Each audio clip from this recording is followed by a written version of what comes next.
Desde las instancias internacionales, el consentimiento, prestado libremente y sin la concurrencia de tales medios, tiene plena eficacia desincriminante. La libertad es un bien jurídico individual y disponible por su titular.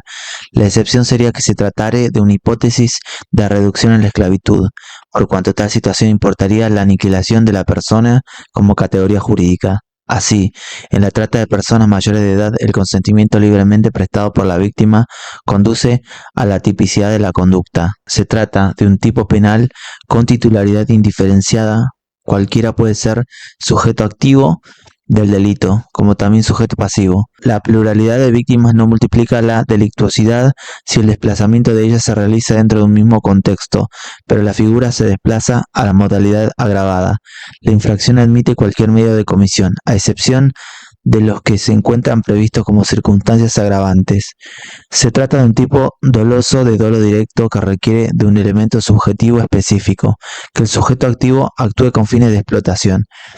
Esto impide que el delito pueda cometerse con dolo eventual, se consuma con la realización de las conductas típicas y no requiere resultado alguno. Por la particular naturaleza de las acciones previstas en el tipo penal, la tentativa aparece como de difícil realización. Agravantes. Artículo 145 ter. En el supuesto del artículo 145 bis, la pena será de 5 a 10 años de prisión cuando 1. Mediar engaño, fraude, violencia, amenaza o cualquier otro medio de intimidación o coerción, abuso de autoridad o de una situación de vulnerabilidad o concesión o recepción de pagos o beneficios para obtener el consentimiento de una persona que tenga autoridad sobre la víctima. 2. La víctima estuviera embarazada o fuese mayor de 70 años. 3.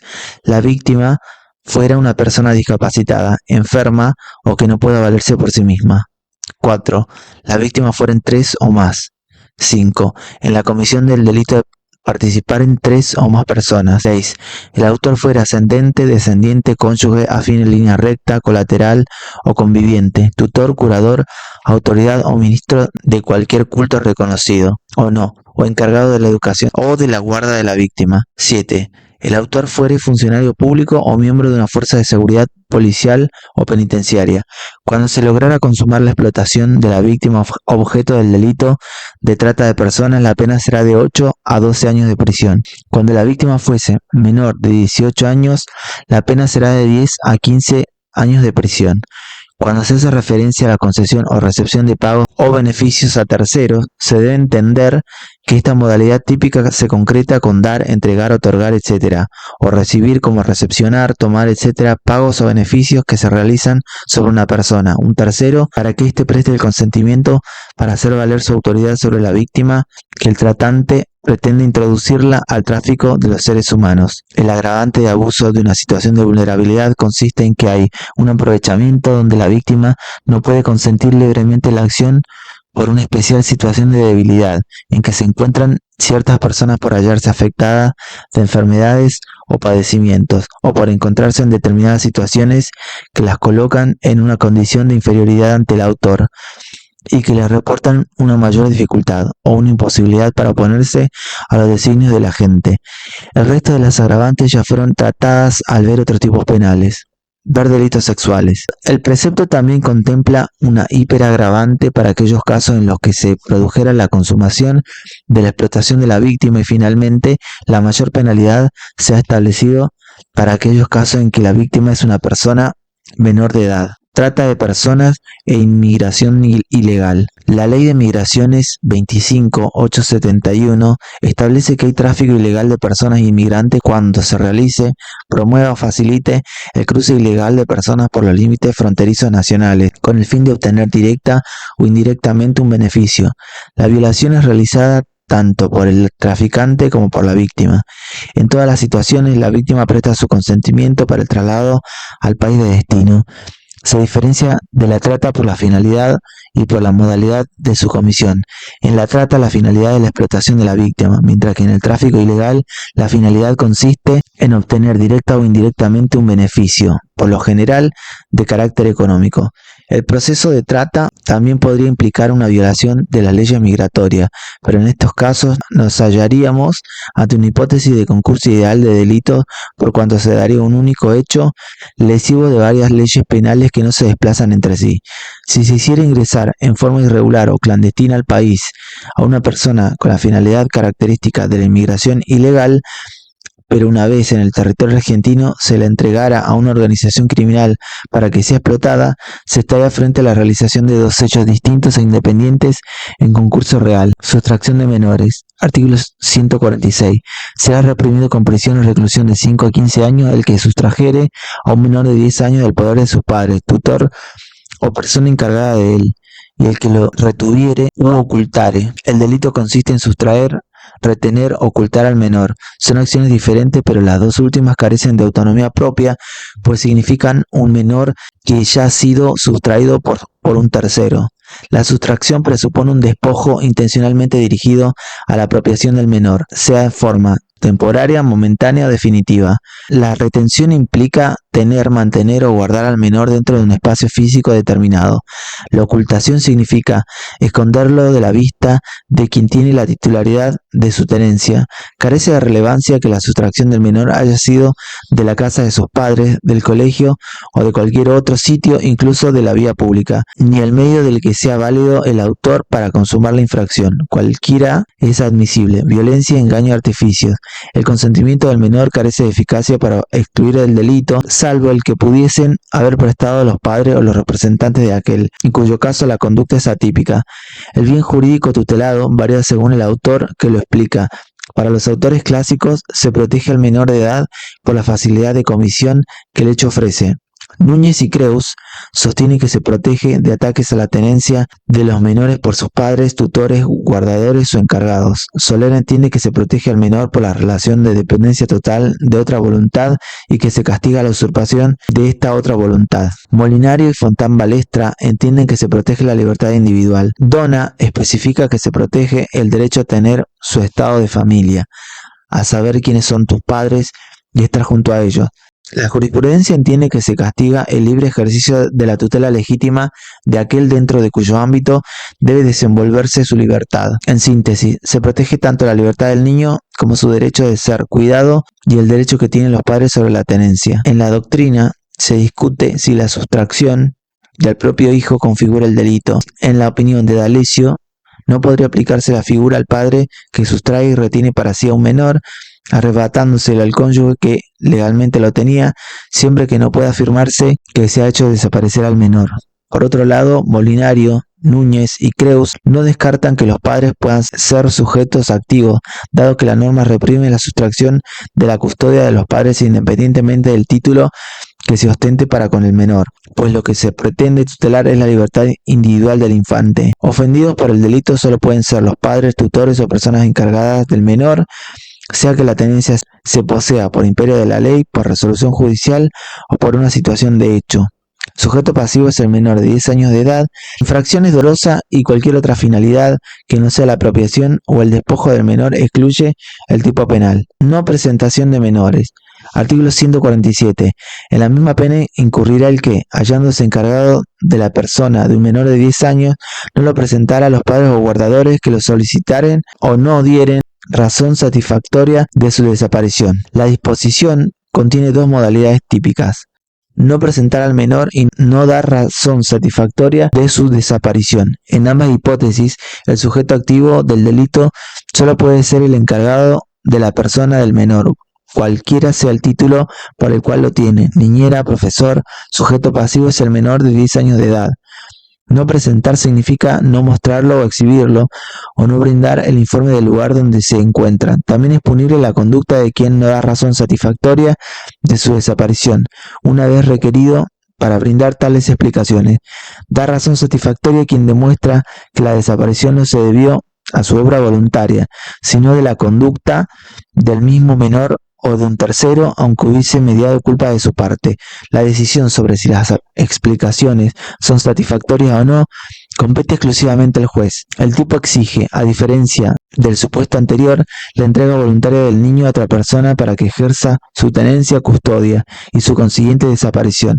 En la sustracción, en cambio, se daría una forma de apoderamiento invito domine, para que nazca el deber de presentar al menor o de dar explicaciones razonables o coherentes sobre su desaparición, quien lo tiene a cargo debe haber sido requerido o intimado por los padres o guardadores a presentarlo o a brindar la información respectiva. Sin este previo reclamo, el delito no se configura. La infracción es dolosa, de dolo directo y de carácter permanente, de omisión propia, y se consuma cuando no se presenta o no se entrega al niño o no se dan las razones sobre su desaparición, una vez vencido el término acordado en el requerimiento. Inducción a la fuga. Artículo 148. Será reprimido con prisión de 1 mes a 1 año el que indujera a un mayor de 10 años y menor de 15 a fugar de casa de sus padres, guardadores o encargados de su persona. Inducir significa aconsejar, instigar, incitar, ejercer influencia, y el delito se configura cuando se realiza sobre una persona mayor de 10 años pero menor de 15, para que se fugue, huya, abandone, etc., de la causa de sus progenitores, guardadores o encargados. Es suficiente con la fuga del menor, aunque fuese transitoriamente y por poco tiempo. La voluntad del menor y la del autor, orientada a la idea de volver o no, en nada cambia las características del delito. El delito es de pura actividad y se consuma con la acción de inducir al menor a que se fugue de la casa de sus padres, guardadores o encargados, sin que sea necesario ningún resultado material o que realmente se produzca fuga. Se trata de un delito de comisión, doloso y de peligro concreto, donde la tentativa no es admisible. Explotación de trabajo infantil. Artículo 148 bis. Será reprendido con prisión de 1 a 4 años el que aprovechare económicamente el trabajo de un niño o niña en violación de las normas nacionales que prohíben el trabajo infantil, siempre que el hecho no importara un delito más grave. Quedan exceptuadas las tareas que tuvieran fines pedagógicos o de capacitación exclusivamente. No será punible el padre, madre, tutor o guardador del niño o niña que incurrieren en la conducta descripta. La explotación de la infancia no solo se realiza en la modalidad del tráfico de personas, de prostitución o de pornografía infantil, también el abuso y la manipulación de la niñez en el ámbito laboral implican una de las tantas formas de explotación del ser humano. Diversas legislaciones regulan toda esta problemática. La Convención sobre los Derechos del Niño, la Ley 25.255, que aprueba el convenio sobre la previsión de las peores formas de trabajo infantil y la acción inmediata para su eliminación de la OIT y la Ley de Contrato de Trabajo. Sobre el delito contemplado en el Código Penal, el bien jurídico que se protege al tratarse de un delito pluriofensivo es la formación y desarrollo físico, mental, espiritual, moral y social del niño, el derecho a su educación integral y el derecho a que se respete su dignidad personal. La fórmula del artículo permite calificar al tipo como una ley penal en blanco que requiere de complementación de una remisión a una norma extrapenal. En este caso, la ley laboral, en cuyo artículo primero establece que queda prohibido el trabajo de las personas menores de 16 años en todas sus formas, exista una relación de empleo contractual y éste sea remunerado o no. El delito consiste en aprovecharse económicamente del trabajo de un niño, siempre que la conducta sea violatoria de las normas nacionales que prohíben el trabajo infantil. Se trata de un tipo con doble conducta mixto acumulativo que implica una hiperprotección penal a una infracción de carácter administrativo. La conducta de aprovechamiento implica el disfrute o goce de los resultados económicos que provienen de la actividad laboral del menor. La explotación implica la instrumentalización del menor para el ejercicio de una actividad determinada laboral, y tal instrumentalización solo puede conseguirse a través de ciertos medios o mecanismos violentos como fraudulentos o coercitivos. El tipo objetivo demanda la concurrencia de un elemento normativo que necesariamente hay que buscarlo fuera de la ley penal. Trabajo infantil. Según la Comisión Nacional para la Prevención y Erradicación del Trabajo Infantil, este consiste en toda actividad económica y una estrategia de supervivencia, remunerado o no, realizada por niños y niñas por debajo de la edad mínima de admisión al empleo o trabajo, independientemente de su categoría ocupacional. En principio, cualquier persona puede ser sujeto activo del delito, con excepción de los padres, tutores, guardadores, que han sido excluidos expresamente del círculo de sujetos posibles. Sujeto pasivo solo puede ser una persona menor de 16 años. El delito es doloso, de dolo directo, y el error vencible acerca de la edad del niño excluye la tipicidad, se consuma con el efectivo aprovechamiento económico del trabajo infantil, por lo que la tentativa resulta admisible. La figura delictiva establece una inexplicable excusa absolutoria en favor de los padres tutores y guardadores que incurrieren en la conducta descripta, y precisamente deberían ser sujetos obligados por la existencia de responsabilidades especiales, y por ello son los que deberían estar contemplados como formas agravadas u en parte. Ocultación del menor. Artículo 149. Será reprimido con prisión de 1 mes a 1 año el que ocultare a las investigaciones de la justicia o de la policía a un menor de 15 años que se hubiere sustraído a la potestad o guarda a que estaba legalmente sometido. La pena será de 6 meses a 2 años si el menor no tuviera 10 años. El delito consiste en ocultar, esconder, tapar, cubrir a la vista de terceros a un menor de 15 años mayor de 10 que se ha sustraído, fugado por propia decisión, de la esfera de poder o custodia a la que estaba legalmente sometido. Es preciso que dicha acción se lleve a cabo a un propósito determinado para frustrar las investigaciones de la justicia o de la policía. El mero ocultamiento sin esta finalidad no configura el delito, es un delito culposo compatible con el dolo eventual y se agrava si el menor no tiene los 10 años cumplidos. Amenazas y coacciones. Artículo 149 bis. Será reprimido con prisión de 6 meses a 2 años el que hiciere uso de amenazas para alarmar o amedrentar a una o más personas. En este caso la pena será de 1 a 3 años de prisión si se emplearen armas o si las amenazas fueren anónimas. Será reprimido con prisión o reclusión de 2 a 4 años el que hiciere uso de amenazas con el propósito de obligar a otro a hacer, no hacer o tolerar algo contra su voluntad. Artículo 149 ter.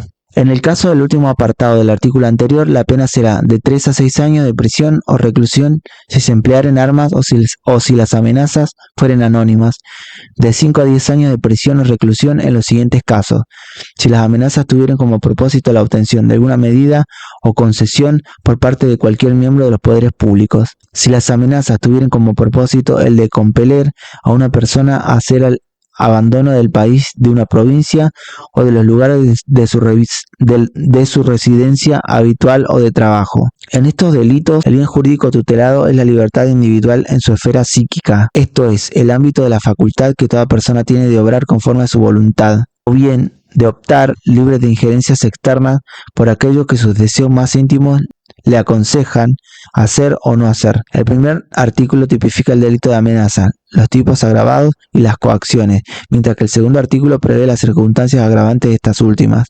El delito no consiste en amenazar a otro, sino en hacer uso de esa amenaza para infundirle miedo o temor.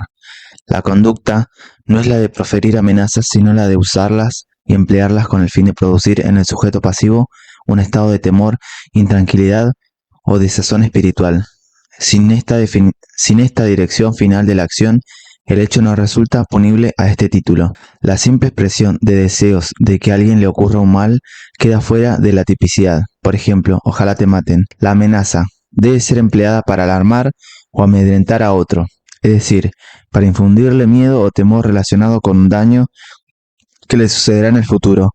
Pero para concretar su tipicidad debe reunir las siguientes características. Gravedad. Tiene que tener entidad para infundir alarma o temor en la víctima. Futura. Es decir, que debe hacer referencia a un hecho o circunstancia de ocurrencia futura constituyendo un peligro potencial para la víctima, que han de quedar entonces al margen de la tipicidad el anuncio de males pasados o presentes, pero es típica la renovación de un mal que se ha sufrido o se está sufriendo. Determinado o determinable. O sea, que es suficiente con señalar el daño que se va a causar incluso cuando no se trate de un anuncio específico y particularizado. Injusta o legítima. La persona amenazada no está obligada a sufrirle, cuando el autor carece del derecho a proferirla o de inferir el daño que anuncia. La amenaza es justa incluso cuando haya sido realizada para atemorizar al sujeto pasivo. Por ejemplo, advertir sobre denunciar o querellar si no se paga la deuda contraída. Posible que el daño que se anuncia pueda ocurrir en la realidad. Debe depender de la voluntad del que la profiere o de un tercero. Gobernabilidad del daño. El agente o un tercero deben tener el dominio o poder sobre la producción del mal. También es punible el anuncio de un daño que lo va a realizar una tercera persona. Quedan fuera de la tipicidad aquellas hipótesis que no dependen de la voluntad del autor. Seria, atendibles. por lo que quedarían al margen de la punición aquellas proferidas en un estado de ebriedad, en el transcurso de una discusión o como consecuencia de un exabrupto. Idónea. Debe considerarse acudiendo a criterios de razonabilidad y merituando el caso concreto.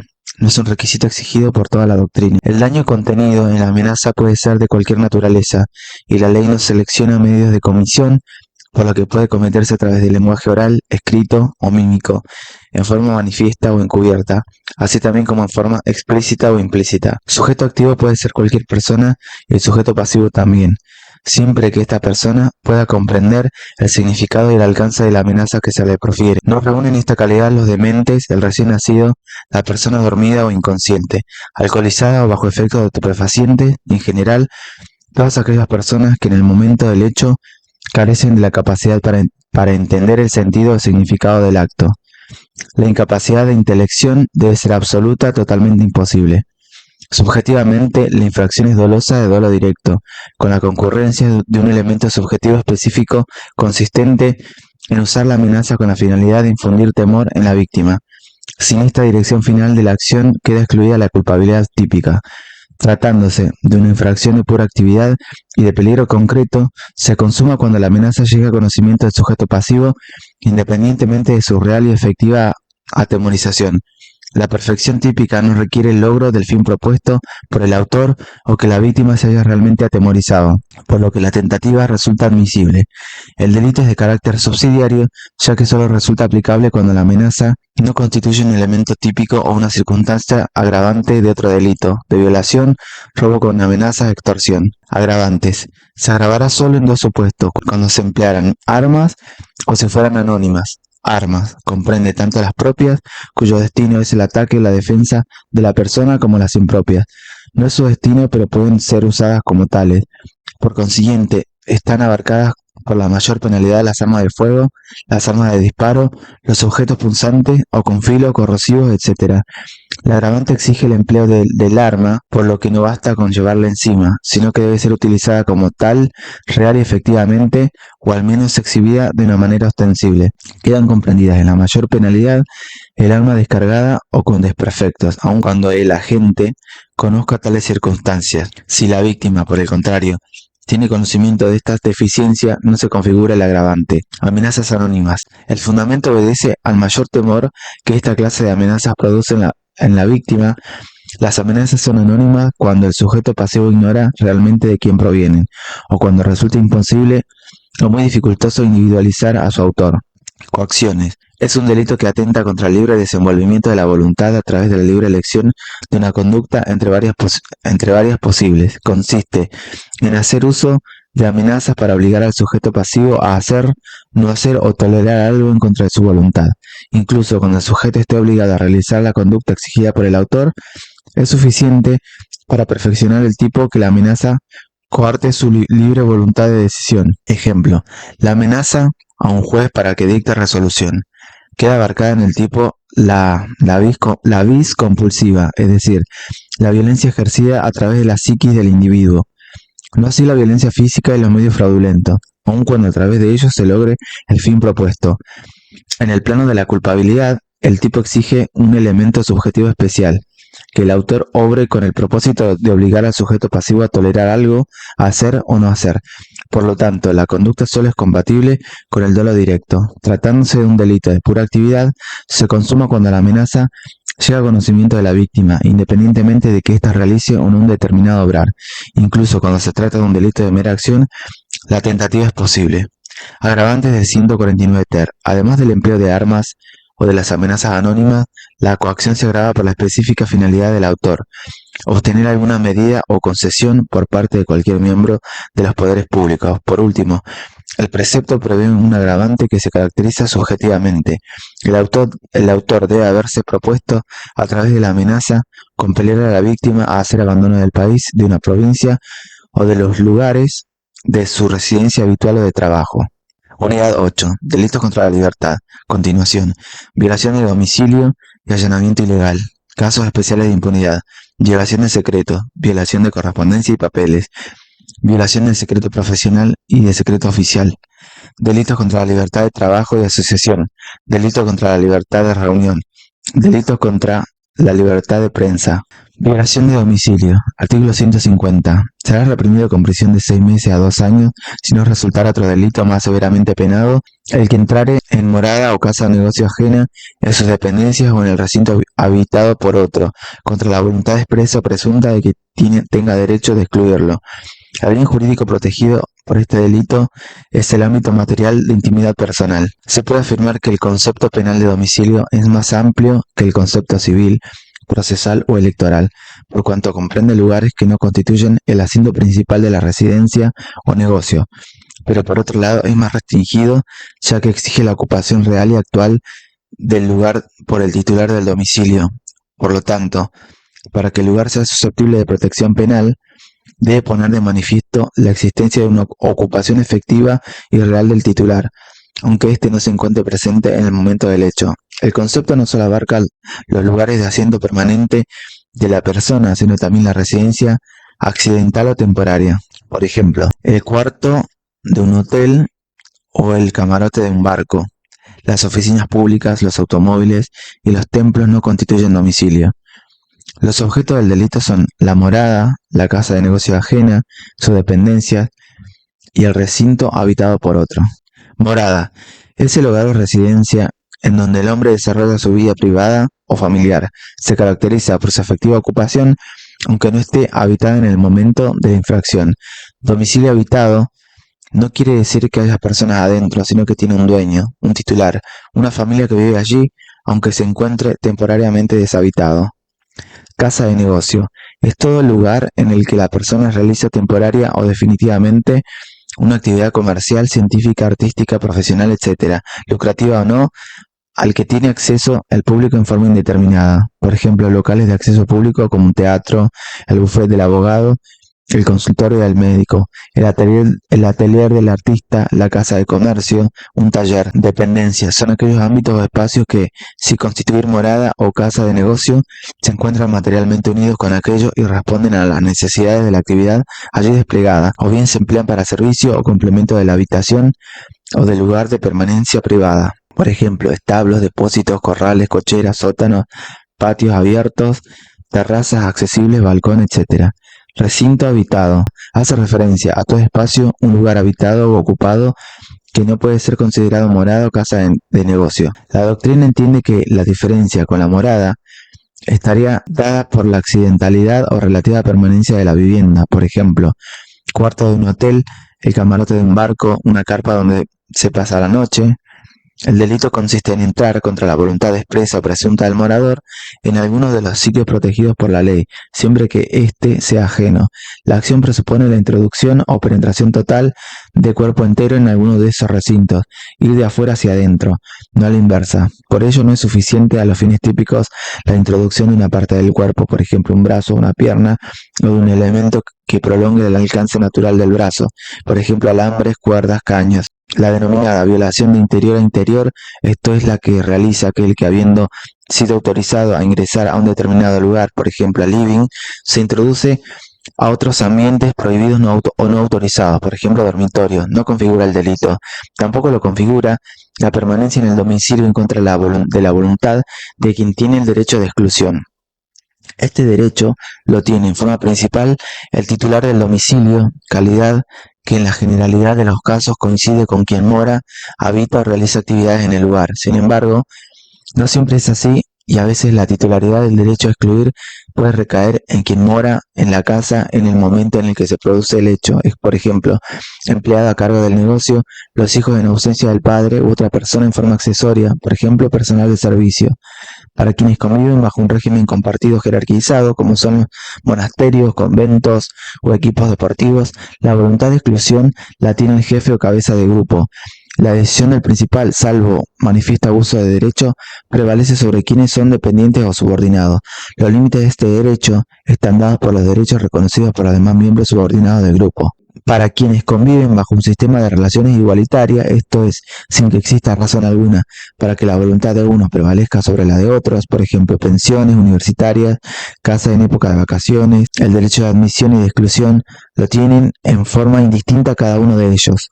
Sujeto activo puede ser cualquier persona, pero sujeto pasivo solo puede ser quien tenga este derecho de exclusión. El delito es de carácter subsidiario, puesto que solo resulta aplicable en tanto y en cuanto no resulte otro delito más severamente penado, vale decir que el desplazamiento se produce cuando la violación del domicilio es un elemento que ha integrado la tipicidad de la acción del otro delito, por ejemplo, penetración con escalamiento para hurtar, o cuando en sí mismo el hecho constituye el corpus del delito más grave, por ejemplo, cuando la penetración y permanencia en el domicilio ajeno sea el hecho que la gente hace tolerar a la víctima por medio de coacciones. Se trata de un delito doloso de dolo directo y se consuma con la entrada al domicilio ajeno, resultando admisible la tentativa. Allanamiento ilegal del domicilio. Artículo 151. Se impondrá la misma pena de inhabilitación especial de 6 meses a 2 años al funcionario público o agente de autoridad que allanare un domicilio sin las formalidades prescriptas por la ley o fuera de los casos que ella determina. El delito consiste en allanar, ingresar, entrar, penetrar un domicilio sin observar las formalidades legales o fuera de los casos expresamente establecidos por la ley. El allanamiento implica la penetración a un recinto determinado contra o sin la voluntad del titular, por lo que solo es legítimo cuando lo practica la autoridad en los casos determinados por la ley y con las formalidades requeridas por ella.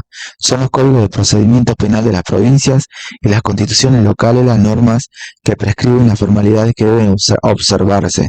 La orden de allanamiento de un domicilio solo puede ser emitida, salvo situaciones excepcionales, por un juez. La excepción concurre cuando media autorización expresa y escrita del titular del domicilio o se trata de alguno de los supuestos de necesidad previsto en las leyes procesales. En los casos en los que el propio juez es quien presencia el acto de allanamiento, la orden se torna innecesaria. La orden de allanamiento debe reunir los siguientes requisitos: debe ser escrita, resuelta por auto o decreto judicial fundados, se debe mencionar el lugar, día y hora en que se cumplirá, el nombre de la persona comisionada y la determinación específica del domicilio a allanar, salvo casos excepcionales, el ya nombrado consentimiento, situaciones de gravedad y urgencia, cuando peligre el orden público o cuando se trate de oficinas administrativas, establecimientos de reunión o de recreo, local de asociaciones o cualquier otro lugar cerrado no destinado a habitación particular. El allanamiento debe practicarse de día y debe notificarse al titular del domicilio o a quien lo reemplace. La prevención policial solo podría practicar un allanamiento por propia autoridad y sin orden judicial cuando concurran algunas de las situaciones de excepción que en forma taxativa prevén las leyes locales. Autores de este delito solo pueden ser un funcionario público o un agente de la autoridad que actúa en nombre y por mandato de aquella, en ejercicio de sus funciones. Sujeto pasivo es quien, en el momento del allanamiento, ejerce el derecho de exclusión. Se trata de un delito doloso de dolo directo y se consuma con el ingreso del funcionario al interior del domicilio. La tentativa resulta admisible. Caso de justificación. Artículo 152. Las disposiciones de los artículos anteriores no se aplicarán al que entrar en los sitios expresados para evitar un mal grave a sí mismo, a los moradores o a un tercero, ni al que lo hiciere para cumplir un deber de humanidad o prestar auxilio a la justicia. Violación de secretos y de la privacidad. Artículo 153. Será reprimido con prisión de 15 días a 6 meses el que abriere o accediere indebidamente a una comunicación electrónica o una carta, un pliego cerrado, un despacho telegráfico, teléfono o de otra naturaleza, que no le esté dirigido o se apoderar indebidamente de una comunicación electrónica, una carta, un pliego, un despacho u otro papel privado, aunque no esté cerrado, o indebidamente suprimiere o desviare de su destino una correspondencia o una comunicación electrónica que no le esté dirigida. En la misma pena incurrirá el que indebidamente interceptare o captare comunicaciones electrónicas o telecomunicaciones provenientes de cualquier sistema de carácter privado o de acceso restringido. La pena será de prisión de 1 mes a 1 año si el autor además comunicarle a otro o publicarle el contenido de la carta escrita, despacho o comunicación electrónica. Si el hecho lo cometiera un funcionario público que abusare de sus funciones sufrirá además inhabilitación especial por el doble del tiempo de la condena. Apertura indebida de correspondencia y acceso indebido a una comunicación electrónica. El delito previsto en la primera parte consiste en abrir indebidamente, cortar, romper, despegar una carta, papel escrito introducido en un sobre destinado a la comunicación con otra persona, un pliego cerrado, papel escrito doblado sobre sí mismo y cerrado, un despacho telegráfico, telegrama, un despacho telefónico, pieza escrita en la que se asienta una comunicación telefónica o de otra naturaleza, por ejemplo, comunicación electrónica que no ha sido dirigida al autor. También se ha incorporado una nueva conducta de acceder indebidamente a una comunicación electrónica que consiste en ingresar, introducirse en una correspondencia digital sin que importe la motivación que haya tenido el autor para el ingreso. No es suficiente la lectura del texto, sino la apertura o el acceso indebido. Todos los objetos mencionados son objetos materiales, a excepción de la correspondencia digital o electrónica, que se compone de datos intangibles, pero todos pueden quedar abarcados por la expresión correspondencia, debiéndose entender tal como la comunicación escrita entre dos interlocutores que uno de ellos envía, hace enviar o deja o hace dejar en poder de otro y que contiene la expresión de su pensamiento. Por su parte, la comunicación electrónica abarca diversos medios tecnológicos, email, chat, mensaje de texto, así como cualquier otro sistema o programa electrónico o informático, actual o que puede inventarse en el futuro, que implique interlocución, diálogo o comunicación entre personas. El presupuesto del delito es que la correspondencia esté cerrada, por cuanto solo puede abrirse lo que está cerrado. Por ello resulta típicamente indiferente que estos objetos contengan o no un secreto. Además, para que sea típica debe haber sido realizada indebidamente, esto es, sin derecho a hacerlo. La inviolabilidad de la correspondencia epistolar y de los papeles privados es un derecho garantizado por la Constitución. Artículo 18. Sujeto activo del delito puede ser cualquier persona, siempre que no sea el destinatario de la comunicación, que no le esté dirigido, dice la ley. El delito es doloso, de grado directo y el error sobre el destinatario puede excluir la culpabilidad. Apoderamiento indebido de correspondencia o de comunicación electrónica. Prevista en la segunda parte, se incrimina a quien toma la cosa, no siendo suficiente la mera imposición del contenido de la correspondencia. En relación con la comunicación electrónica, teniendo en cuenta la imposibilidad de apropiación o aprehensión material que implica una cosa de tales características, el autor debe haberse impuesto el contenido de la comunicación que vendría a constituir un modo de apoderamiento de esta. Supresión y desvío de correspondencia de comunicación electrónica. Está prevista en la última parte del artículo y consiste en suprimir, afectar la existencia material, destruir, sacar el curso definitivamente, o desviar su destino, cambiar el curso, darle un destino distinto, una correspondencia o una comunicación electrónica que no esté dirigida al autor. Ambas modalidades presuponen una correspondencia en curso, una pieza en camino a su destinatario. Esto sucede desde el momento en el que el remitente se desprende de ella hasta que ella se desprende del correo. Ahora bien, la desviación o supresión de un correo electrónico porque contiene un virus o un spam con el propósito de desinfectar o limpiar no configuraría este delito ni ningún otro, por cuanto el autor no estaría obrando indebidamente. Intercepción o captación de comunicaciones electrónicas, prevista en el segundo párrafo, pune a quien realiza las acciones de escuchas telefónicas ilegales, pinchaduras. El delito consiste en interceptar, tomar conocimiento, descubrir, acceder, interrumpir, perturbar o captar, atraer, escuchar, aprehender intelectualmente comunicaciones electrónicas o telecomunicaciones privadas o de acceso restringido. No quedan alcanzadas por la disposición las comunicaciones electrónicas o telecomunicaciones de carácter público. Agravantes. La apertura, el apoderamiento, la supresión o el desvío de una correspondencia se agravan si el agente comunicaría a otro, hacer saber a un tercero o un número determinado de personas o publicar el contenido, hacer saber al público en general de la carta, el escrito, el despacho o la comunicación electrónica. Se estaría frente a un delito de doble actividad. El autor debe haber cometido alguno de los injustos previstos en el primer párrafo de la norma para posteriormente comunicar o publicar el contenido de la carta, escrito o despacho. Acceso no autorizado a un sistema informático, hacking. Artículo 153 bis. Será reprimido con prisión de 15 días y 6 meses si no resultara un delito más severamente penado el que, a sabiendas, accediera por cualquier medio sin la debida autorización o excediendo de la que poseía a un sistema o dato informático de acceso restringido. La pena será de 1 mes a 1 año de prisión cuando el acceso fuere en perjuicio de un sistema o dato informático de un organismo público estatal o de un proveedor de servicios públicos o de servicios financieros. El delito consiste en acceder, ingresar, penetrar, entrar en forma indebida o no autorizada o excediendo una autorización concedida a un sistema de tratamiento automatizado de la información de acceso restringido, privado, no abierto al público en general. Si el acceso se produce con el consentimiento o permiso del titular de la red, sitio, correo electrónico, etc., la conducta es atípica. Se trata de una figura subsidiaria, es decir, una figura que se encuentra condicionada a que no resulte un delito más severamente penado. El delito admite cualquier medio de comisión y por lo general el autor hacker es una persona con conocimiento en materia informática, experta en computación, cuya capacidad le permite vencer los obstáculos que presenta el sistema. Sin embargo, el sujeto activo puede ser cualquier persona, sujeto pasivo es el titular del sistema o dato informático violado. Agravante. El delito se agrava si el acceso no autorizado se realiza a un sistema de dato informático de un organismo público estatal o de un proveedor de servicios públicos o de servicios financieros. Violación de correspondencia calificada por la calidad del autor.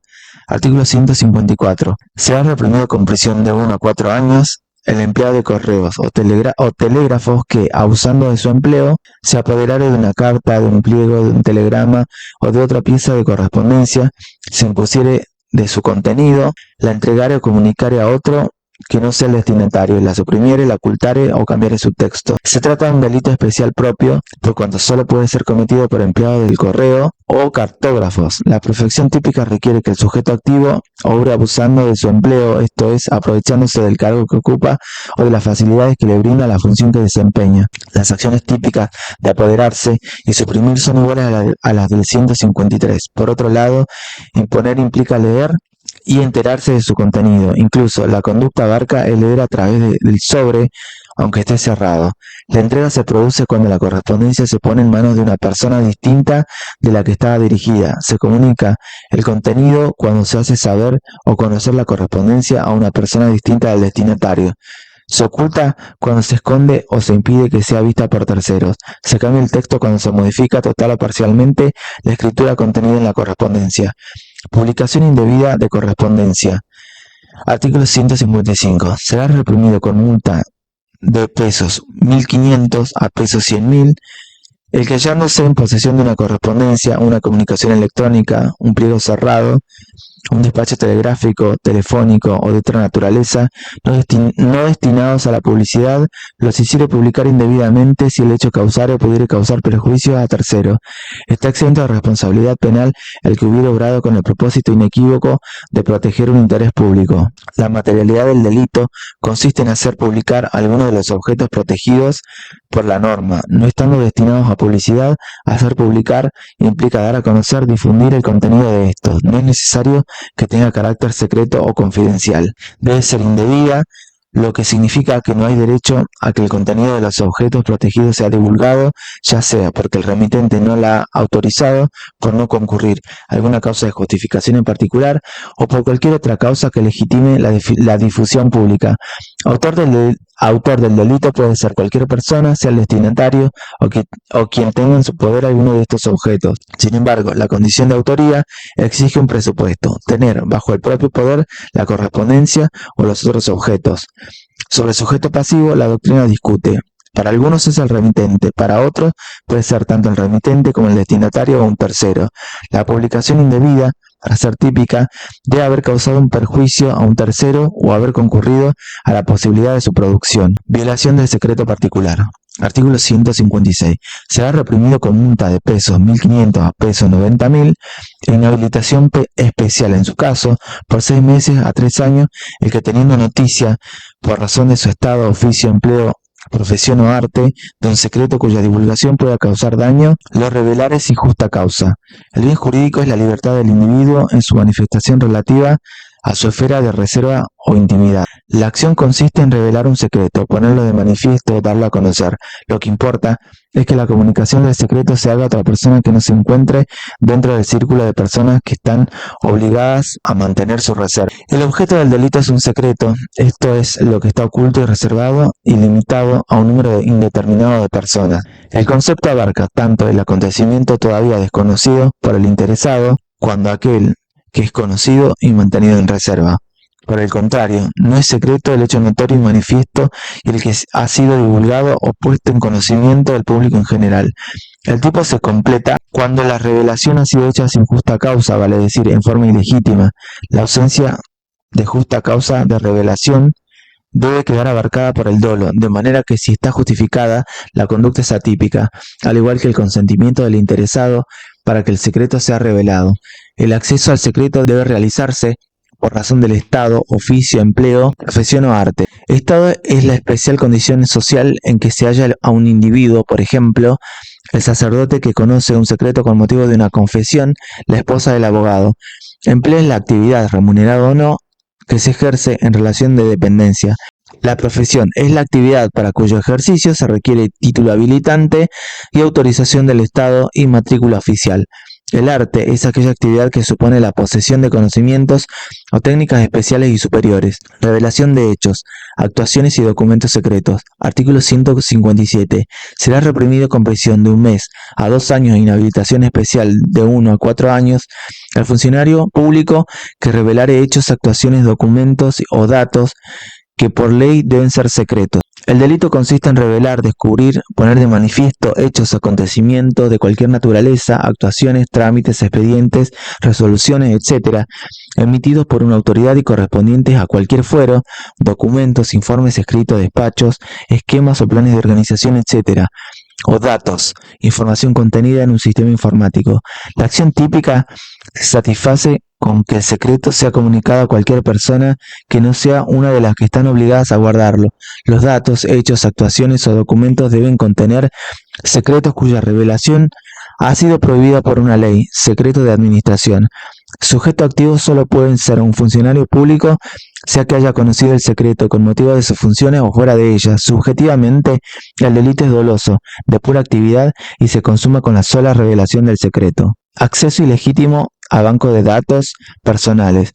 Revelación de datos personales. Artículo 157 bis. Será reprimido con la pena de prisión de 1 mes a 2 años el que, a sabiendas e ilegítimamente o violando el sistema de confidencialidad y seguridad de datos, accediere de cualquier forma a un banco de datos personales. Ilegítimamente proporcionar o revelar a otra información registrada en un archivo o en un banco de datos personales cuyo secreto estuviera obligado a preservar por disposición de la ley.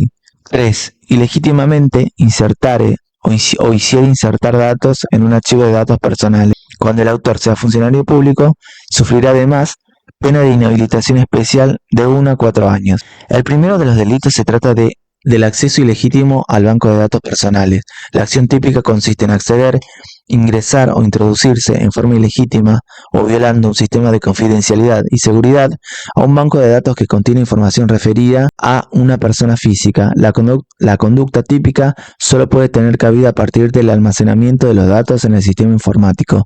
El acceso implica la toma de conocimiento de los datos, pues solo así podría afectarse la intimidad personal del titular.